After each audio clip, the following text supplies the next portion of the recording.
My name is Urva Khan, and I would like to continue our conversation about the Holger Ziegeler sexual harassment case and the German Foreign Office's attempt to continue to silence this matter. Since my last statement, the German Foreign Office has still not issued an apology nor an acknowledgement on the Holger Ziegeler sexual harassment case.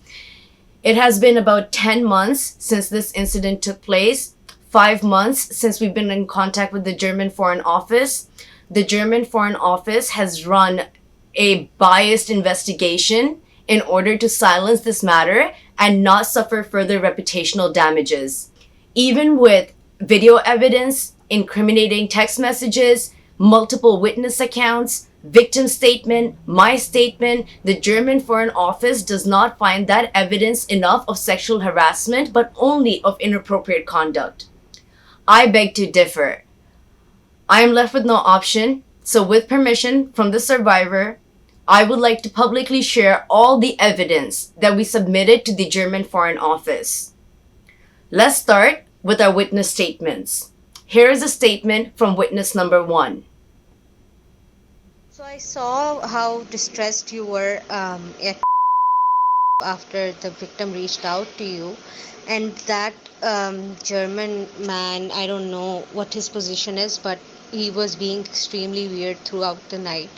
Like his presence made a lot of people uncomfortable, and someone came up to you that his presence has made her feel really uncomfortable, and you were pretty much in a lot of stress, and so was the victim, and it felt like there was a lot of pressure on you from the other side, that German guy, that you can't really us waqt you couldn't really come forward about the story, but now that you're at some distance, I think that's like you can talk about it.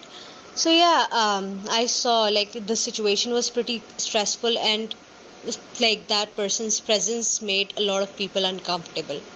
And I brushed it aside because I thought like maybe I'm overthinking it.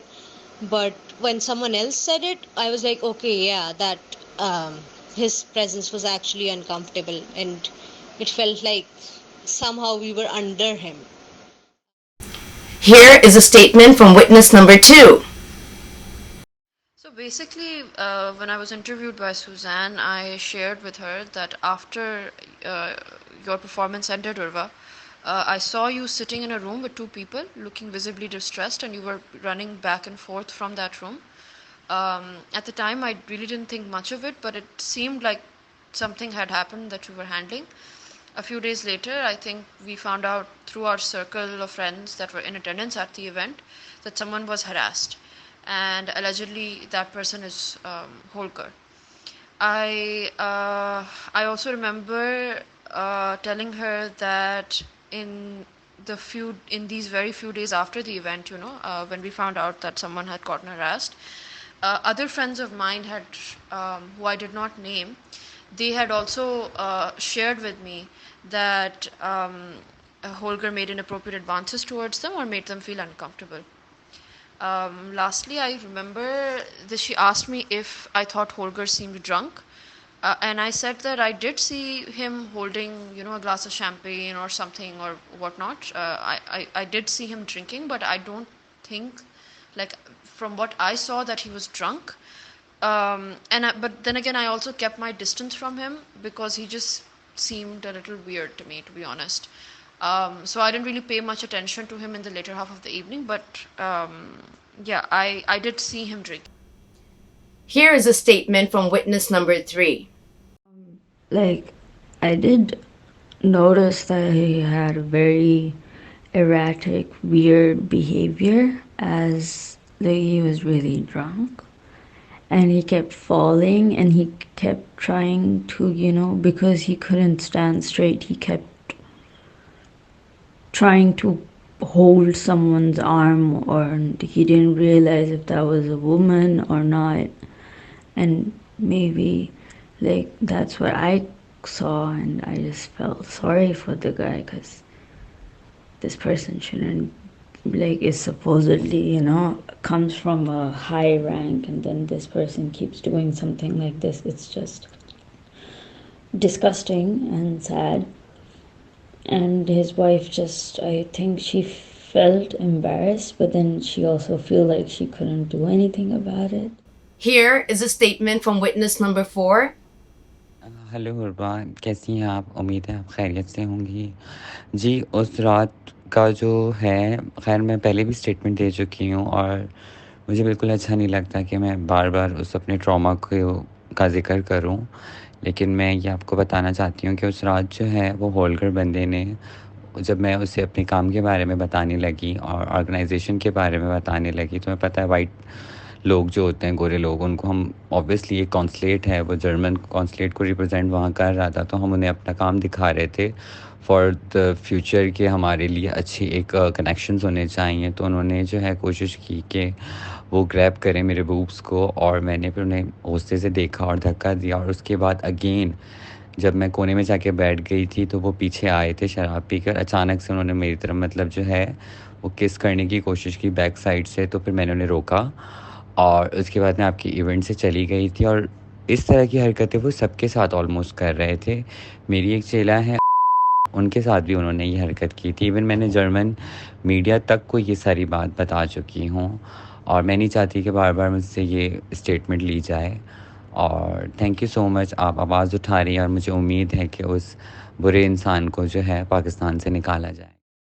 So now I'm going to play you our audio statement from our last witness. What makes the statement extremely important is that this witness actually saw Holger Ziegler harass another woman.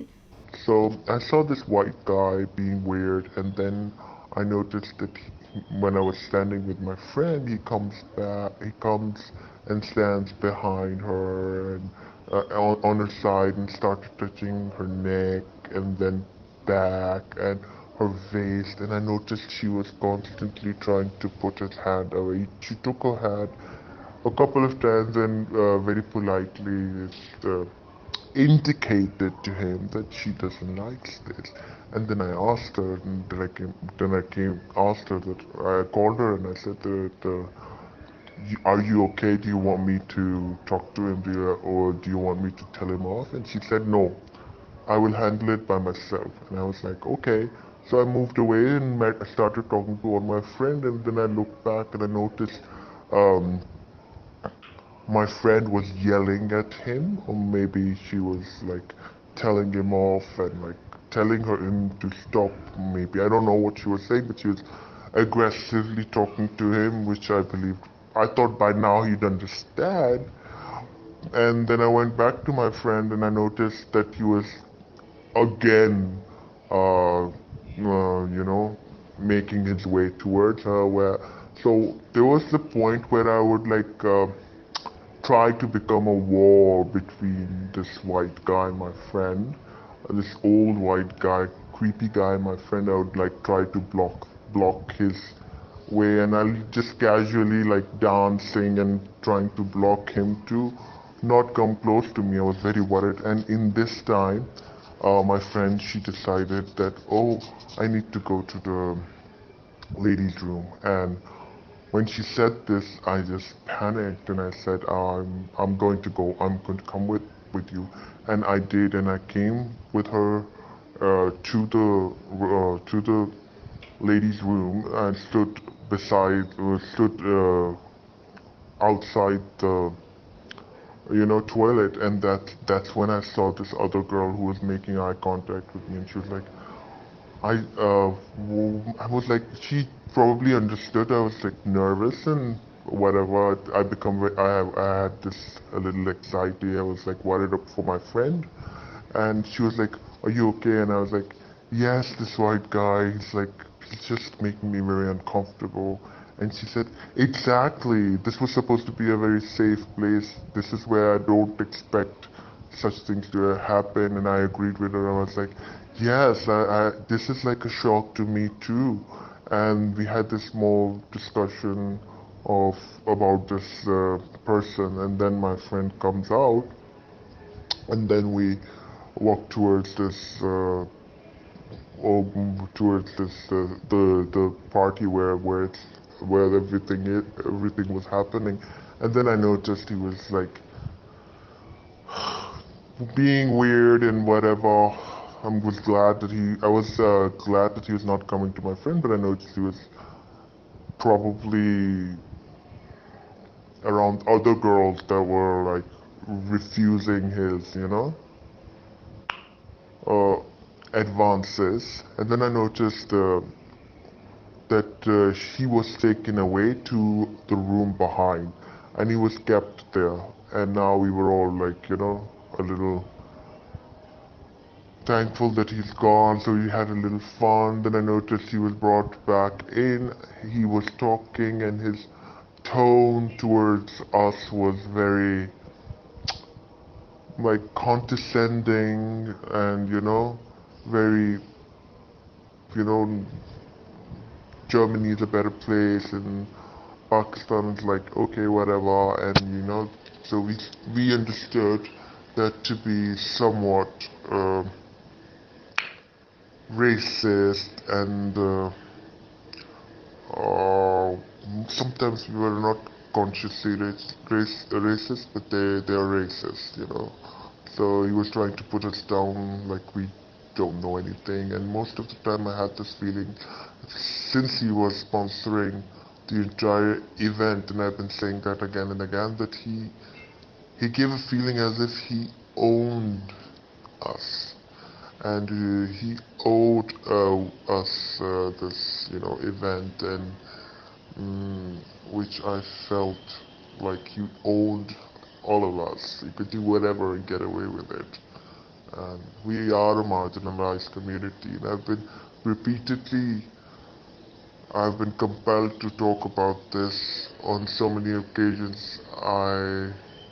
For me, it is reliving the trauma again and again. With it, all the other stuff that I personally have experienced, it all comes back to me, and I will just, every time I talk about this event, I want to not talk about it again and try to forget it, and then nothing is happening.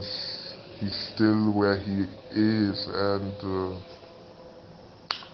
this is what the patriarchal system is. It's not just us, it's around the world, where nobody believes the woman. It has to stop. So guys, now I'm going to show you the video evidence. This footage captures the moment when the harassment took place.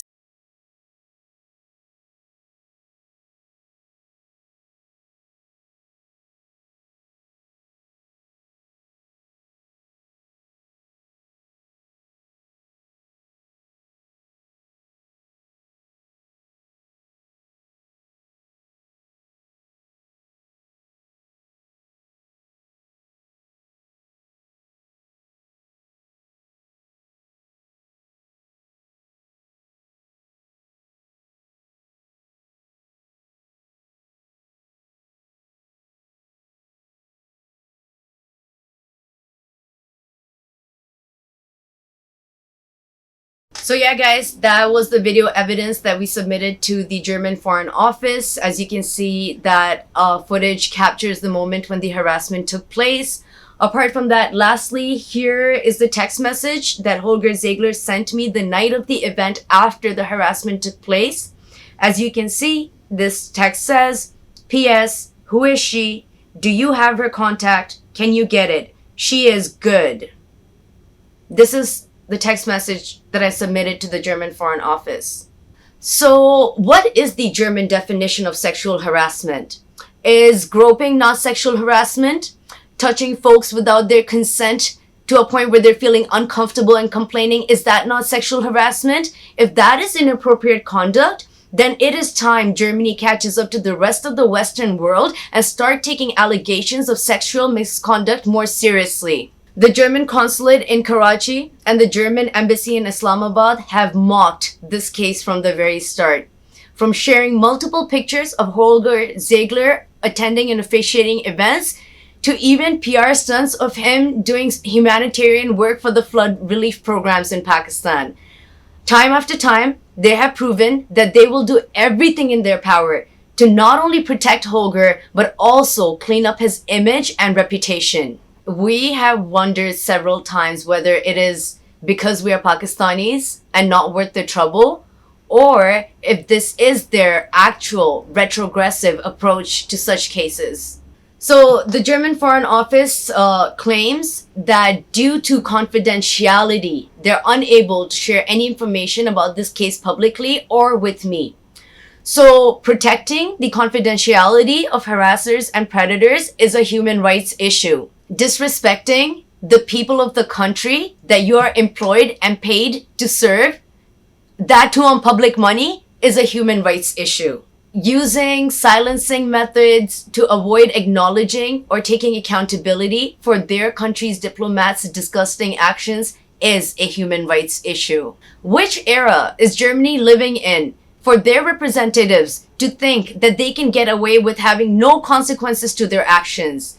Why is Germany's Foreign Minister Annalena Baerbock, Germany's first female foreign minister, one who is extremely proud of her progressive feminist vision, why is she not respectfully addressing these systematic issues that exist in Pakistan involving her country's diplomats? Even after being reminded that Holger Ziegeler is the second diplomat after Rainer Schmidden to be recalled to Germany under sexual harassment allegations.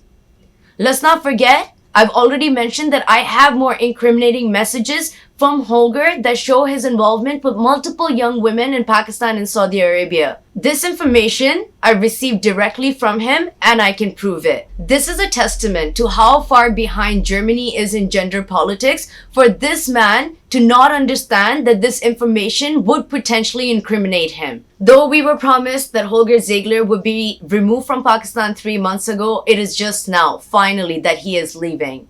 But was justice really served? Why did the German Foreign Office keep us in the dark that Holger Ziegeler would in fact be allowed to finish his 2-year term? Why did the German Foreign Office not take these allegations seriously? Why are they trying to silence this matter as merely inappropriate conduct? I wonder why these old men on the brink of retirement, who can cause serious reputational damage to Germany, are chosen to be Germany's representatives in Pakistan. How close and committed are these older officials to the current conversation around class, race, and gender sensitivity? Is Germany even further behind Pakistan when it comes to sexual harassment allegations, given that we just recalled and suspended 2 of our diplomats? Those Pakistani diplomats didn't have it as easy as these German ones, who are given cushy little desk jobs in Berlin to while their time pre-retirement. To send diplomats that lack understanding of the cultural nuances of a society they're positioned to serve in, that abuse their authority, power, and privilege to harm, is an act of negligence on the part of the German Foreign Office. It is also an utter waste of public funds. So in that respect, for the people of Pakistan and the taxpayers of Germany, I am demanding for a full public accountability. The survivor in the Holger Ziegeler sexual harassment case is a brave woman for speaking up. I will continue to fight alongside her in getting justice to ensure that the next time something like this happens, another woman is not silenced. We will not let the story die. We will keep this conversation alive. There needs to be a standard set in terms of how Germany addresses allegations of sexual harassment, especially in underdeveloped nations where their diplomats are sent to do humanitarian work. It is their moral and professional responsibility to rectify these violations against the human rights of the people of Pakistan. We need Germany's Foreign Minister Annalena Baerbock to break her silence on this matter. We need an apology. We need a public acknowledgement. We need them to accept that this happened and it is not okay. I will now play a statement sent to me by the partner of the victim of the Holger Ziegeler sexual harassment case. Hello everyone, I am the partner of the victim who was sexually harassed by Holger Ziegeler at an event in Karachi, and I will narrate my side of the story to you guys as I remember. I was present at the scrap fest that took place in Karachi sometime in October. And Holger Ziegeler, the German Consul General at the time, was co-funding the event along with Urva Khan. At first, it all seemed to be going well. It all seemed to be going smoothly. Everyone was having fun. Everyone was having a good time. And as the event ended, my partner came up to me and she said that she wanted to leave immediately and that she was getting calls from her house. So I naturally, accompanied her outside and I was dropping her back home. So on the way back to the car, we were walking towards my car, and my partner instantly said that, I think that this German guy harassed me. And I was like, what do you mean?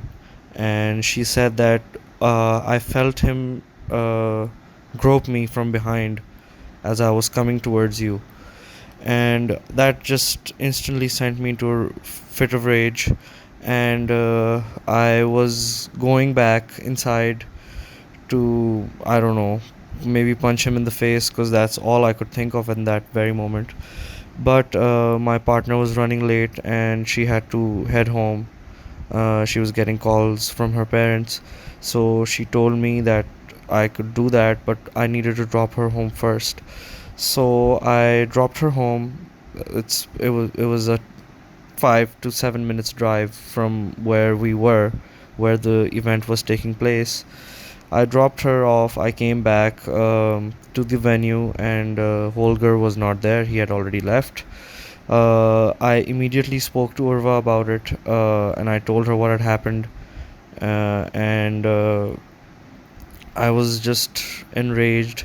And we had a couple of people there who suggested that we go through the right channels. We contact the German Foreign Embassy, we contact their consulate over here, and we file a formal complaint against this man. And that's what we did. We pursued a formal complaint against Holger with the German Foreign Office, and the German Foreign Office assured us that they take these allegations very seriously and that they would investigate these allegations to the full extent. However, it has recently come to our knowledge that the German consulate, despite promising my partner the fact that Holger will be removed here and he will not be allowed to complete his term in Pakistan, yet he was, after the complaint was filed, and after they had given us this verdict, which was sometime back in June, uh, we came to know that till like a few weeks ago, Holger was still in Karachi, serving as Consul General of Germany, and he was officiating events in that position, representing his country, representing the Foreign Office. And that was, in my opinion, that was very, very vile, and just treacherous of the Foreign Office to actually give us a false sense of having attained justice when in fact we were really not achieving anything, and this man was let off scot free. The German consulate held a get together last week to commemorate his time and service over here, and it's just so sad that we, as victims, we were promised justice, and we went through all the right channels, and we chose not to publicly humiliate them, not to publicly shame Holger, not to publicly shame the German consulate or any of its affiliates, because we actually thought that, maybe the German Foreign Office will take action, decisive action against him. But unfortunately, that was not the case. Moving forward, I think the only way to make this right would be to publicly acknowledge that the German Foreign Office has indeed failed to investigate this allegation with any no iota of seriousness, and we demand a public apology from Holger, uh, because he is a harasser. There have been countless witnesses to his harassment. This is just one case. We have video evidence for this case as well. Yet the German Foreign Office chooses to turn a blind eye towards this. So I feel the only way forward would be for a public apology for from Holger, and for him to acknowledge what he has done. And I feel like we as Pakistanis should also stand up against any white or any foreigner trying to come into our country and trying to harass our women or harass our people. That is not on. That cannot happen.